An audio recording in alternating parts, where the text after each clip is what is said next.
téléspectatrices et téléspectateurs de Diaf TV. Bonjour et merci de nous rester fidèles.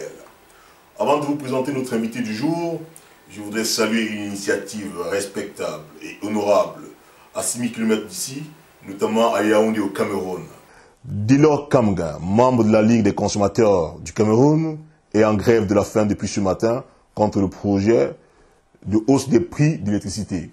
Il me disait hier, dans un ton amical et taquin, je cite, « J'aurais besoin pour demain une prière, car j'entamerai une initiative non violente contre le projet de hausse des prix de l'électricité. » Respect à toi, cher Dilor Kamga. Je ne manquerai pas de convoquer également les ancêtres afin qu'ils prient pour toi, car des combattants comme toi montreront forcément le chemin. Courage. Cela dit, revenons sur notre invité du jour. Sur le plateau de rencontre avec l'artiste, une grande dame d'une polyvalence remarquable. C'est le moins que l'on puisse dire, car elle a en effet plusieurs cordes à son arc. C'est une artiste peintre, musicienne, avocate au barreau de Pontoise et romancière. C'est cependant sous sa toge de romancière qu'elle est notre invitée ce jour sur Rencontre avec l'artiste. Mais elle ne pouvait échapper à la question de la double nationalité qui a fait l'actualité dans les journaux et sur les réseaux sociaux ces derniers temps au Cameroun. Elle nous donne son avis d'experte sur le sujet. Arlette Tonnier, puisqu'il s'agit d'elle, elle est invitée ce jour de Rencontre avec l'artiste aux côtés de l'incroyable et inoxydable Alain Jules. Je vais donc de ce pas les retrouver de l'autre côté du plateau. A tout de suite. Bonjour Maître Tonnier. Bonjour Alain Jules. Merci d'avoir accepté notre invitation. Alors vous avez commis, n'est-ce pas, un livre qui est sur le grill. Et bien évidemment, ce n'est pas votre premier livre. Parce qu'on a découvert qu'effectivement, vous avez écrit Pratiques juridiques des financements structurés en Afrique, publié chez l'Harmattan. Ensuite, Épargnants d'Afrique, Inquiétez-vous, toujours publié chez l'Harmattan. Et maintenant, vous revenez, n'est-ce pas, avec Sur le grill, qui est un roman. On a envie de vous demander directement si c'est autobiographique. Non. Je dirais que je ne pense pas que ma vie soit assez intéressante pour que je doive déjà la raconter. Mais je mentirais en disant qu'il n'y a pas un peu de moi là-dedans. Disons, quand je dis qu'il y a un peu de moi, ça veut dire que c'est des situations que je connais. L'histoire est romancée, c'est vrai, mais c'est des situations qui sont réelles. Et pourquoi j'ai fait un roman, justement, c'est parce que moi je suis avocate, hein, donc je m'intéresse aux questions de développement. Donc j'ai commencé par écrire Pratiques juridiques du financement structuré pour essayer d'éclairer un certain nombre de praticiens qui n'étaient pas imprégnés de la matière. Et j'ai été confortée dans mon idée avec l'épidémie des défaillances bancaires qu'il y a eu dans nos pays. Et je me suis rendu compte que la vulgarisation ne portait pas autant que ça. C'est-à-dire que je n'atteignais pas un public assez grand et que les lectures assez confidentielles. C'est pour ça que je me suis dit que peut-être en portant, en adoptant la forme romancée, peut-être qu'on aura un meilleur écho. J'avoue qu'effectivement, en lisant ce livre, déjà, on voudrait vous féliciter parce que c'est très bien écrit. Donc, on se dit quand même que le niveau de la langue est très élevé, hein, et pas forcément accessible à tous. Qu'en pensez-vous? Est-ce que finalement, cette critique, elle est recevable ou pas du tout? Toutes les critiques sont recevables à partir où on livre un ouvrage à l'examen d'un certain milieu. Je dirais que bon, maintenant, quand on écrit, il faut écrire français aussi. Mon français est simple, hein, sujet, verbe, complément, je ne crois pas que ce soit particulièrement difficile, mais bon, également, on peut aussi prendre un mot de temps en temps en lisant, ça sert à ça. Moi aussi je continue à ouvrir le dictionnaire, hein, donc il ne faut pas croire. Voilà. Bon, c'est vrai que comme le disait quelqu'un, même les immortels ne maîtrisent pas tout le dictionnaire français. Alors, justement, Sur le grill, qui est un roman assez long quand même, près de 400 pages, dans lequel vous décrivez en fait une société africaine complètement désarçonnée par rapport à tout ce qui se passe, ajustement structurel ici, les institutions de Bretton Woods qui imposent certaines restructurations, etc. Et l'héroïne, sa Doris, qui essaye de se battre pour... ici, n'est-ce pas, les paysans, on va dire les petits porteurs qui mettent leur argent, leur épargne dans une banque, et vous vous battez pour ces gens-là. Ne pensez-vous pas que, finalement, le livre est beaucoup plus... c'est un roman, c'est vrai, il y a la fiction, etc., mais c'est beaucoup plus une œuvre politique que finalement un roman simplement comme ça. Je ne sais pas ce que vous entendez par œuvre politique. Si la politique au sens noble que moi je l'entends, c'est de contribuer à l'amélioration de la situation sociale de la population, alors il est politique. Mais mon souci était vraiment de montrer la fragilité, la vulnérabilité des populations qui se trouvent brutalisées par ceux-là même qui sont censés les protéger. C'est vrai que je me suis rendu compte que nos populations ont vraiment du mérite à vivre dans le milieu dans lequel ils évoluent. D'accord. Cette question, c'était simplement parce que, effectivement, on voit toute la difficulté avec laquelle Maître Doris Boom se bat, n'est-ce pas, face, n'ayons pas peur des mots, à une espèce de machine gouvernementale complètement corrompue, complètement criminelle à la limite, qui est prête à violer les propres lois qu'elle-même a mis en place, quoi. Donc on se dit, mais finalement, est-ce que, c'est pour cela la question, est-ce que c'est un combat politique sous-jacent dans ce livre très romancé et très bien, comme on l'a dit tantôt? Alors je vous répondrai très franchement, pour moi, et pour beaucoup d'ailleurs, je pense que l'avocat est une sentinelle de la démocratie. C'est-à-dire que on a toujours décrit la profession comme la voix des sans-voix. C'est-à-dire que entre l'État et le peuple, normalement il y a l'avocat. Et comme à longueur de dossier, nous faisons face, nous brassons les difficultés, nous épousons des causes qui sont parfois vraiment très difficiles et très cruelles parce qu'elles concernent la vie des gens. Pour moi, le métier d'avocat est un métier éminemment politique. La preuve, on n'a qu'à voir le nombre de chefs d'État qui sont issus de la profession, pour voir qu'à un moment, on se dit que bon, c'est bien de critiquer, mais quand on en a assez, il faut mettre la main dans le cambouis. D'accord. Maintenant, moi, mon combat encore est pistolaire. Voilà. Et alors, une autre critique par rapport à ce roman, c'est la présentation d'une héroïne qui est une femme forte, qui se bat pour son métier, qui se bat pour ses enfants, mais qui finalement, on ne va pas dévoiler ce que dit le livre, avec une fin assez romantique, on va dire, et qui finalement se retrouve complètement affaibli par l'amour. On a eu ce sentiment-là, ici au niveau du comité de rédaction. On se dit, mais est-ce que finalement elle ne fragilise pas le statut de la femme quand elle tombe amoureuse finalement d'un des bourreaux, on va dire, entre guillemets, du système? Une femme forte ne veut pas dire une femme sans cœur. Ce n'est pas moi qui ai dit que le cœur a ses raisons, que la raison ne connaît pas. C'est quand je veux dire qu'être une femme forte n'est pas incompatible avec les sentiments. C'est même tout l'inverse. C'est-à-dire que les sentiments, c'est une chose qu'on ne maîtrise pas et qui est de nature à fragiliser n'importe qui. Mais je pense que justement, je voulais aussi compenser le côté fort qui paraissait intraitable de Doris. Parce que Doris par un côté plus sensuel, parce que finalement c'est un mélange de feu et de beaucoup de cœur. Parce qu'autant elle est intraitable sur le plan professionnel, autant sur le plan affectif, c'est quand même une femme assez incandescente, on va dire. Ah oui, donc même le plus solide des icebergs fondrait quand même sous un volcan.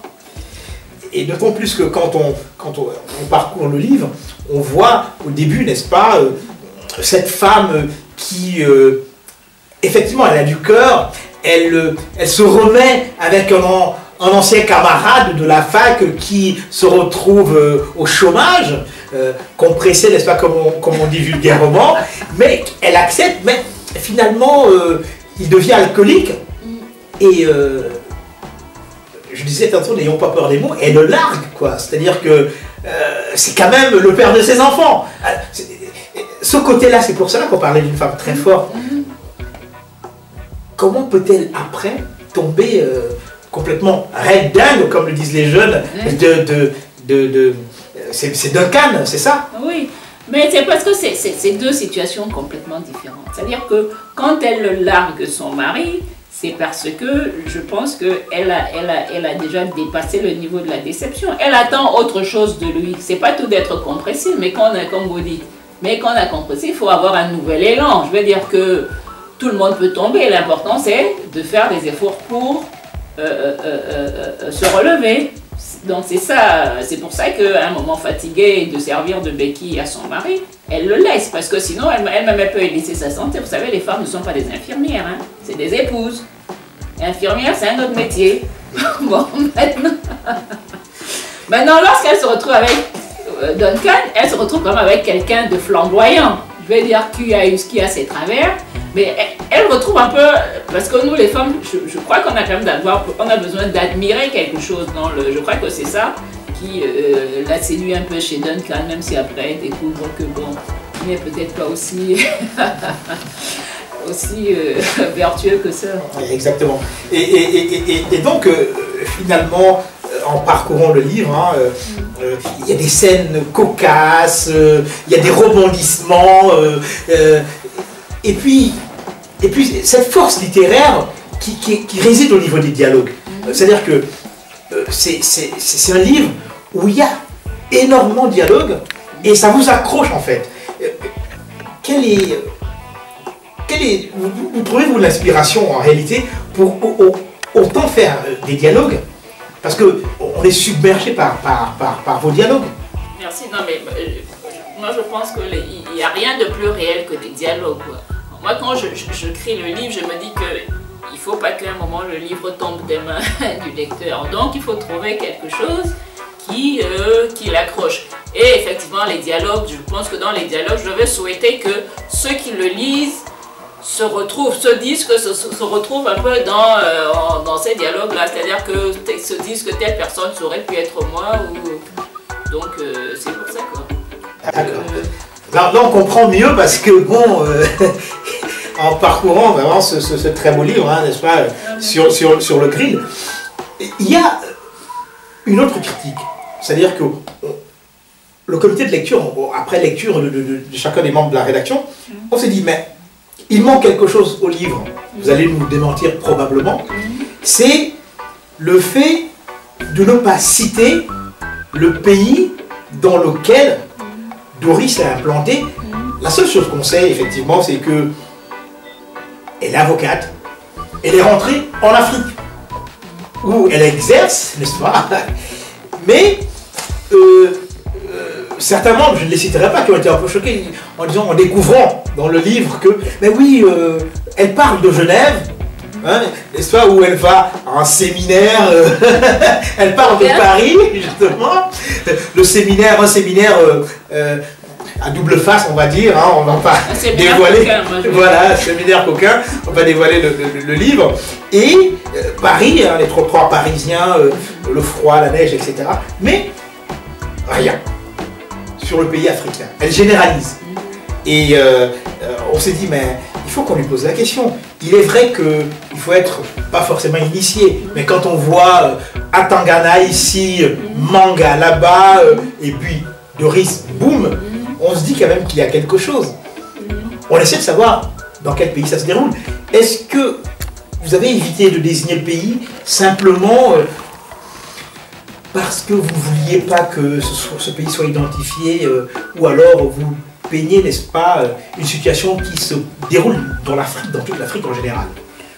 Oui, j'ai choisi un nom symbolique, effectivement, pour pour peindre une situation qu'on retrouve partout, parce que ça peut être au Cameroun, au Gabon, en Côte d'Ivoire, n'importe où. Il y a ça aussi. Et puis il y a ça que, bon, des formations professionnelles obligent. Moi, je suis avocat. J'ai la dent dure par rapport au métier d'avocat. Et je ne voudrais pas que tel ou tel barreau, si je citais un pays, parce que c'est vrai qu'il faut le rappeler, vous avez été dur même avec vos propres confrères. Ça a été assez dur hein, quand même. Hein. Non mais je vous ai dit ça tout à l'heure. Je vous ai dit que moi j'estime que le métier d'avocat, vraiment on est les défenseurs du peuple. Et je ne peux pas comprendre que dans nos pays, que les avocats, c'est-à-dire les barreaux qui devraient être une forteresse, c'est-à-dire qu'une forteresse où les gens viennent se réfugier, se comportent tels qu'ils sont. Donc, comme je ne voudrais pas avoir de problème particulier, je me disais quand même qu'on pouvait attendre des barreaux autre chose que la défense d'intérêts purement égoïstes. Exactement. Donc voilà, on va prendre une question, n'est-ce pas, du docteur Thomas Calvin Djobé, qui fait partie de la rédaction. Alors, quelques petites questions hein, qu'il vous pose là, hein, par mon entremise, hein, on va dire.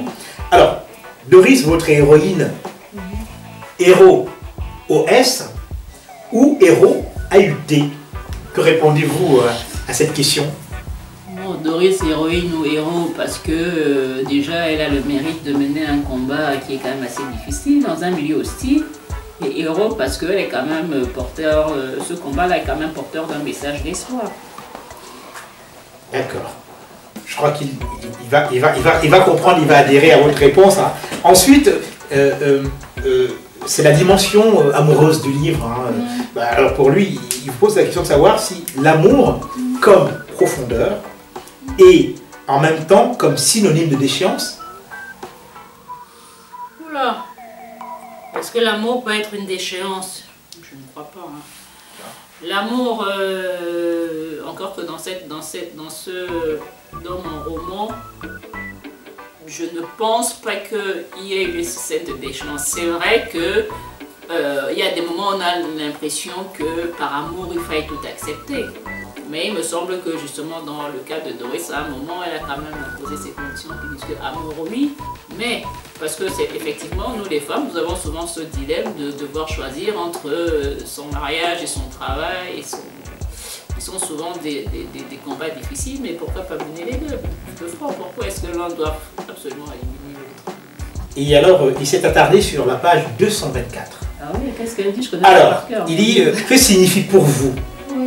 Nous sommes tous en sursis et la dictature du soupçon. La dictature du soupçon et nous sommes tous en sursis. Donc ce sont les mots hein, du livre et il veut savoir ce que ça signifie réellement pour vous ou pour l'héroïne Doris. Oui, nous sommes tous en sursis. Il me semble que c'est des paragraphes qui évoquent le moment où effectivement il y a tout ce tumulte d'arrestation. Ou un ministre ordonne qu'on arrête une personne comme ça, ou les procédures judiciaires sont complètement... Oui, parce que nous, je suis désolée de dire ça, c'est vrai que nous, contrairement à ce qu'on croit, nous avons de très bonnes lois. Nous avons des lois qui sont souvent claires, hein, qui sont très bonnes. Simplement, ce qui pose le problème, c'est l'application. Parce qu'on se trouve dans des cas où la pratique prend le pas sur la loi, au point que les gens ne sachent même plus, enfin quand je dis les gens, parfois les magistrats même qui sont censés appliquer les lois, se remettent à des habitudes au lieu d'appliquer. Donc finalement ils ne disent pas le droit finalement. Mais oui, donc là quand je dis la dictature du soupçon, parce que le problème du procès judiciaire c'est la preuve. D'accord, c'est la preuve. Donc, et puis nous sommes dans des situations ne sont pas acquises. C'est-à-dire que nous sommes dans des terrains, nous sommes sur des terrains autrement fragiles et votre situation peut dépendre effectivement de l'humeur d'un ministre. Vous comprenez? Donc c'est ça, c'est en ça que je dis que nous sommes tous en sursis parce que ça peut vous tomber dessus, la dictature du soupçon parce que tout le monde est soupçonné de tout et de n'importe quoi. Alors, on va revenir au livre qui est dépeint comme si l'Afrique était une zone de non-droit. Est-ce que finalement, il n'y a pas un brin de vie en Afrique où finalement on peut vivre avec des lois qu'on peut appliquer normalement. Vous savez, la justice, moi, pour l'instant, je demande, moi c'est ce que je souhaite, hein, mais ce que je suis obligée de constater que ce n'est pas le cas. Quand on parle de droit, on parle de la loi et on parle de son application qui est de la justice. Et normalement, dans un pays de droit, le juge, la justice doit être le refuge de la victime. Parce que les mœurs ont changé. Moi, je me rappelle quand j'étais jeune avocat, même quand j'étais jeune avocat, quand je lisais les décisions, par exemple, de la Cour suprême du Cameroun des années 70, c'était des décisions, j'allais dire, délicieuses, qui faisaient plaisir à voir. C'est-à-dire que pour un juriste, c'est-à-dire on vous énonçait le principe de droit, et même quand vous avez perdu le procès, vous étiez content, entre guillemets, de l'avoir perdu, parce que vous saviez que c'était une décision juste. Aujourd'hui, les décisions qui sont rendues, enfin quand je dis aujourd'hui, les décisions qui sont rendues, ne sont plus des décisions de principe. C'est-à-dire que pour la même affaire, il faut avoir des décisions qui varient d'une espèce à l'autre. C'est pour ça que je dis que c'est comme nous vivons sur du sable mouvant. D'accord. Et justement, quand on lit votre livre, hein, malgré le fait qu'il soit volumineux, on reste un peu sur sa fin. Alors, pourquoi ? Parce qu'on se dit... À quel point de vue? Voilà, justement, j'y viens. On se dit, franchement, elle aurait pu écrire, n'est-ce pas, un pavé de Lamarre de 1000 pages, on aurait adhéré. Alors, c'est pour vous poser la question suivante. Est-ce qu'il y a une suite? Parce qu'on en redemande, en fait. On en redemande parce que les personnages pittoresques, la trame qui est vraiment... C'est vraiment très bien mené, hein. On se dit, on attend une suite quand même pour découvrir encore qu'est devenu, on va citer le nom, mais Doris, le fameux couple, qu'est-ce qui s'est passé, les enfants ont grandi, que font-ils actuellement? C'est pour ça, j'ose espérer que ceux qui découvriront le livre hein, vont redemander une suite. Non, bon, je vais vous faire une confidence, alors effectivement il y a une suite. Ah, bah tiens. Il y a une suite. Doris, comme c'est une battante, elle est sur d'autres combats. En ce moment, elle mène un combat pour l'accès à l'eau potable. Donc, vous aurez bientôt des nouvelles de Doris. Ah, mais ça c'est très important. Ça c'est très important. Nous attendons. Nous avons faim justement de Doris, cette femme battante. Avec un cœur d'artichaut, on va dire, bon, ça peut arriver. Non, elle n'a pas un cœur d'artichaut, non. Vous contestez.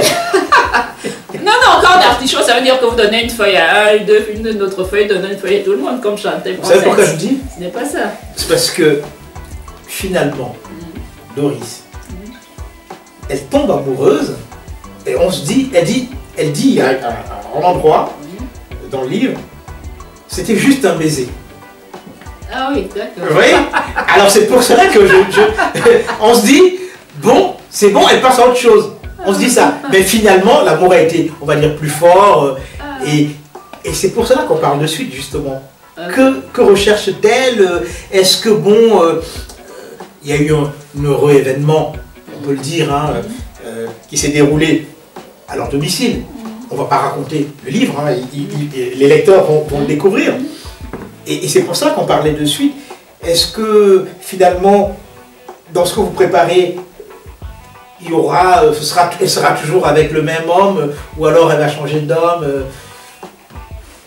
Si on considère qu'elle n'est pas fleur bleue, alors je ne sais pas trop ce qu'on peut dire. Mystère à bol de gomme. Oh, Doris est une femme normale, c'est-à-dire qu'elle vit sa vie, elle a rencontré un monsieur, bon, vous savez, elle a vu une vie sans calcul, elle a rencontré un monsieur, elle l'a aimé, maintenant elle mène une vie de couple, maintenant et après il faudra voir maintenant si avec l'épreuve du temps, c'est des couples qui se maintiennent ou qui se défont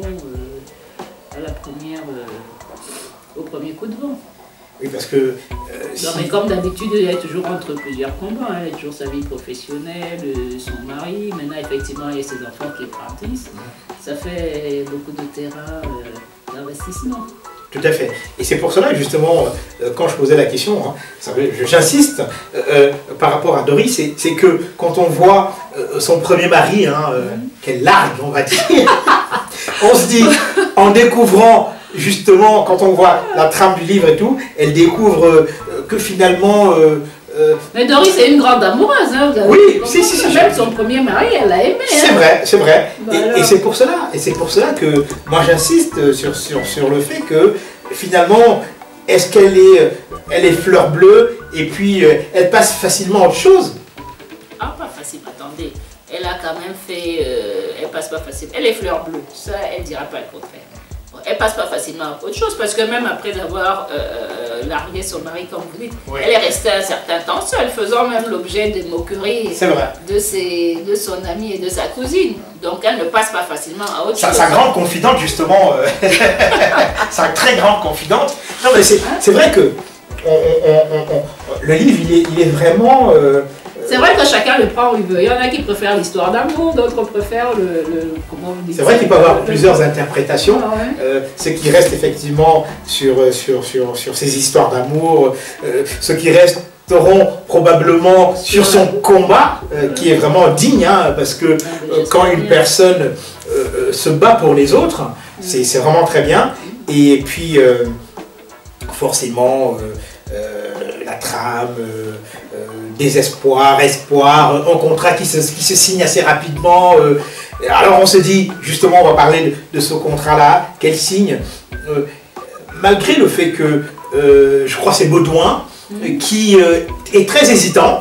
Est-ce que finalement, elle arrive à signer ce contrat avec le fonds d'investissement qui vient investir justement dans la banque africaine, parce qu'on ne sait pas dans quel pays ça se déroule.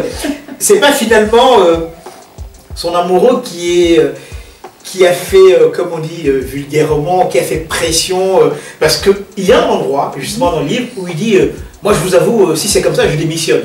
Est-ce que c'est cette pression-là qui fait que le contrat soit aussi rapidement signé? Il n'est pas si rapidement signé que ça, il y a beaucoup de transactions. Mais le problème était le suivant, était de savoir si le contrat est signé à cause de la relation, ou c'est parce que vraiment ça vaut le coup. Et Duncan y répond en disant que,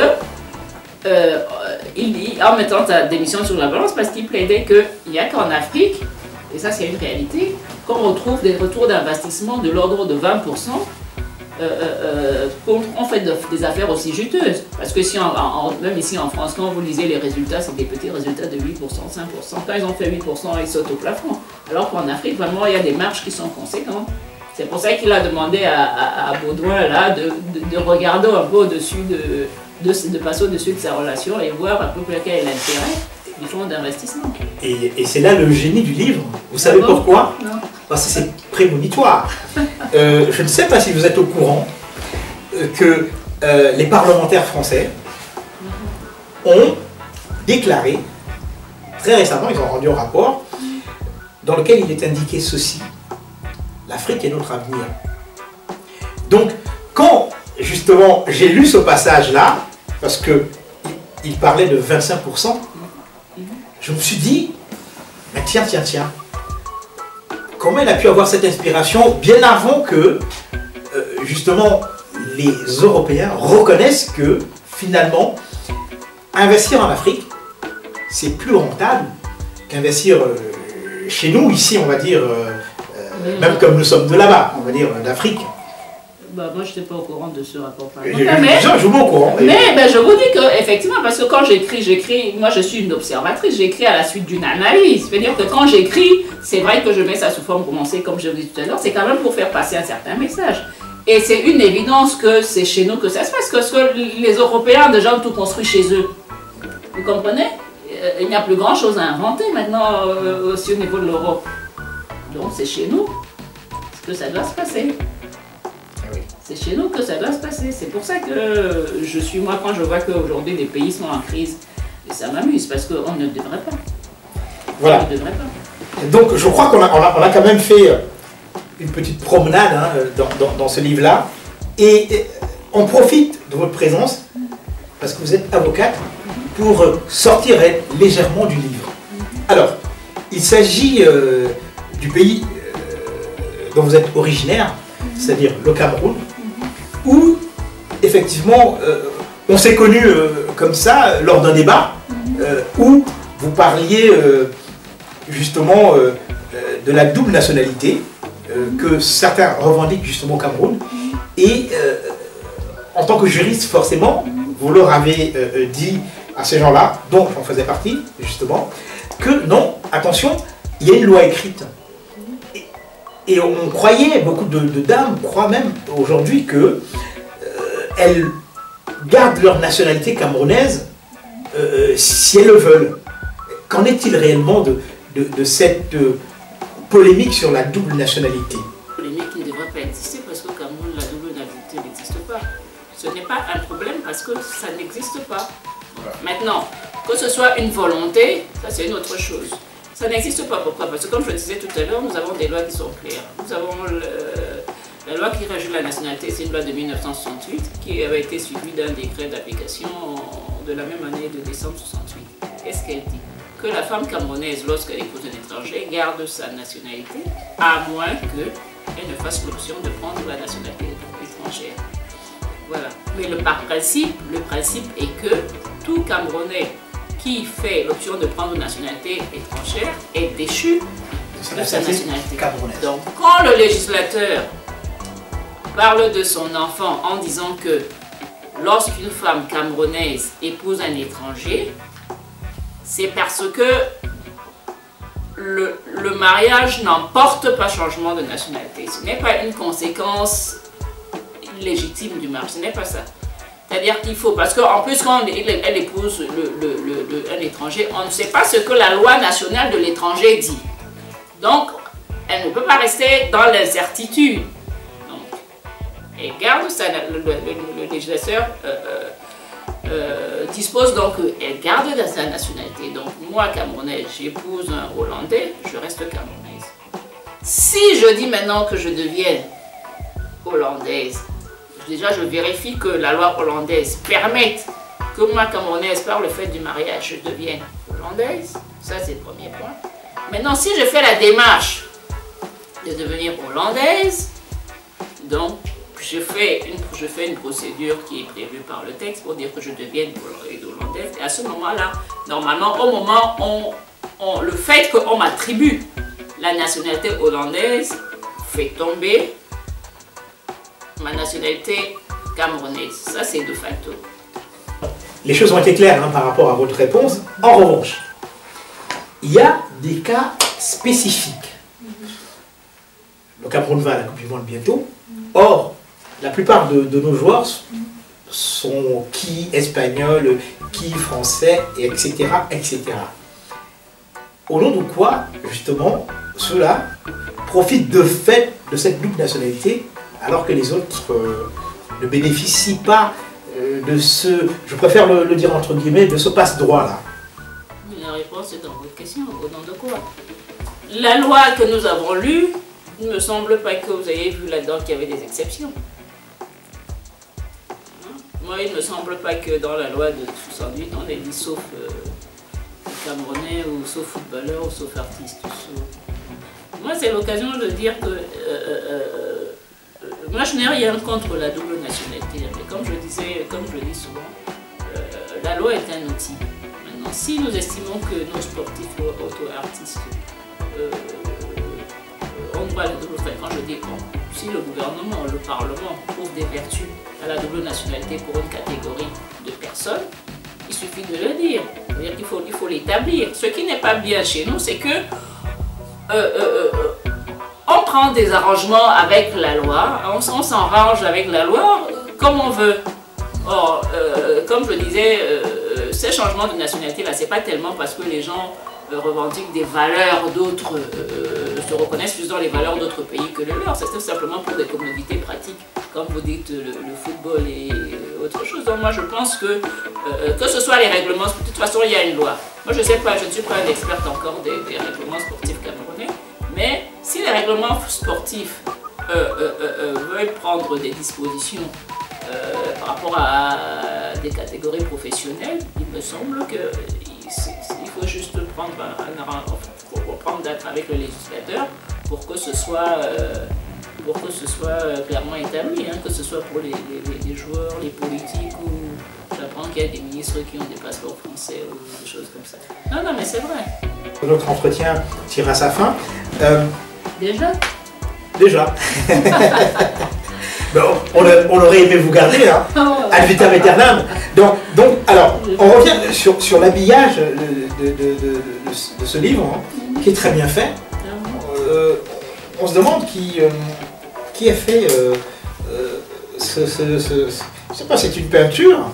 C'est un dessin. C'est un dessin. Moi, l'éditeur m'avait demandé de lui envoyer une photo pour illustrer. Alors, comme je n'avais pas de photo sous la main, j'ai dessiné comme ça. C'est vous? Des talents cachés. Alors, franchement, Maître Toniel, vous nous épatez parce que là, vous dessinez, c'est très bien fait. C'est une très belle, on va dire, je vais dire photo, parce que alors que c'est un dessin. C'est très bien fait. Et on peut fouiller. Ici, nous fouillons. Hein. Avant de recevoir nos invités, nous fouillons. Et justement, il y a une autre dimension dans le livre, c'est la description de votre côté musical. Parce que c'est une autre dimension dans le livre, et on ne voulait pas laisser passer ça justement. Alors on découvre que Doris s'y connaît, hein, en Scorpion. Notamment, n'est-ce pas, groupe, on va dire, de hard rock. Elle s'y connaît en afrobeat, n'est-ce pas, les chansons de Fela Ramson Kuti et autres. Et là, on se rend compte que, bah oui, finalement, elle a une culture musicale et qu'elle a été, ou elle est même musicienne à ses heures. Oh, Doris. Non, moi, je pensais disons que moi, quand j'écris, c'est pourquoi je disais tout à l'heure qu'il y a un peu de moi là-dedans, parce que moi j'aime beaucoup l'univers, c'est vrai, et j'aime bien de temps en temps qu'il y ait des espaces de respiration, qu'on se promène un peu, parce que je pense que si un livre on parle que de la banque, de la première à 400e page, ça risque d'être dru. Alors je trouve comme ça dans ma vie des petits moments de respiration, par exemple, quand bon, et puis j'essaie un peu de faire un peu œuvre de vulgarisation, parce que des gens comme Fela, on l'écoute plus aujourd'hui, alors que c'est quelqu'un qui a bercé mon enfance. Je me rappelle, l'anniversaire de mes 14 ans, mes parents m'avaient offert un magnétophone. À l'époque, c'était un magnétophone avec... et c'était des cassettes de Fela. Des cassettes c'était des cassettes de Fela. C'est comme ça que j'avais découvert, à l'époque où c'était Lady et compagnie. Oui. Ouais, donc c'est comme ça que j'avais découvert Fela. Chakara, Chakara, tout ça. Et c'est à ce moment-là que j'ai fait. Et je pense que c'était un grand musicien, bon, qui a été emporté par le sida, que les jeunes générations ne connaissent plus. Alors moi, quand j'ai des enfants, j'ai une grande fille, par exemple, j'aimerais bien que, grâce à mon livre, qu'elle se dise que, mais bon, c'est vrai qu'elle les voit là, mais je veux dire que pour les autres, comme ça, que bon, il y a un musicien qui s'est appelé Fela et bon, maintenant les Winds of Change, effectivement, moi j'écoute de tout, hein, de la pop, bon, il n'y a que l'électro qui me dépasse, mais sinon, toutes les autres musiques, et effectivement, bon, moi-même je suis guitariste. Donc... On comprend pourquoi, on a compris qu'il y avait une culture musicale, mais... c'est très important, je crois. Mais une autre question, justement, la fameuse salle de concert, on soupçonne, parce que vous ne donnez pas le nom, on soupçonne que c'est le New Morning. Alors, dites-moi, sincèrement, c'est le New Morning. Voilà. Ah, mais ça veut dire que je l'ai bien décrit alors. Non, vous l'avez bien décrit, mais vous ne l'avez pas désigné. Moi, en lisant le livre, comme je suis effectivement un mélomane, hein, je vais à des concerts, etc.